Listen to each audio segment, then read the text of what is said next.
3-4 മാസം മുമ്പ് ഒമാനിലൊരു പ്രോഗ്രാമിന് വേണ്ടി പോയി. അവിടെ എൻ്റെ ഒരു സുഹൃത്ത് എൻ്റെ അടുത്ത് വന്നിട്ട് പറഞ്ഞു, ഇങ്ങനെ ഒരാളെ പരിചയപ്പെടുത്തി തരാം, അയാളായിട്ട് കുറച്ച് നേരം സംസാരിക്കണം എന്ന് പറഞ്ഞു. അപ്പോൾ അദ്ദേഹം 18 വർഷം പ്രവാസിയായിട്ട് ജീവിച്ച ആളാണ്. 10 വർഷത്തോളം സൗദിയിലുണ്ടായിരുന്ന ആൾ ഇപ്പോൾ ലാസ്റ്റ് 8 വർഷം ഒമാനിലും. ഇദ്ദേഹം നിർത്തിപ്പോരാണ്, അതായത് ഈ നാട്ടിൽ സെറ്റിൽ ആവാം എന്നുള്ള ഒരു പ്ലാനിൽ.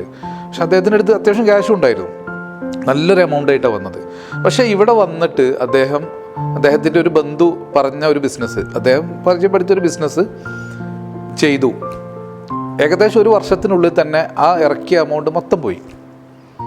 പിന്നീട് അതിൻ്റെ പുറമെ കടം വന്നിട്ട് സ്വന്തം വീട്ടിൽ നിൽക്കാൻ പറ്റാത്തൊരവസ്ഥ വന്ന സമയത്ത് അദ്ദേഹം എന്ത് ചെയ്യാണ്, പുതിയൊരു വിസയിൽ തിരിച്ച് ഒമാനിലേക്ക് തന്നെ വരികയാണ്. അപ്പോൾ ആൾക്ക് പറ്റിയൊരു മിസ്റ്റേക്ക് എന്താണെന്ന് വെച്ചാൽ, ഈ നമ്മുടെ കയ്യിലുള്ള എമൗണ്ട് മൊത്തത്തിലൊരു സ്ഥലത്ത് ഇൻവെസ്റ്റ് ചെയ്തു.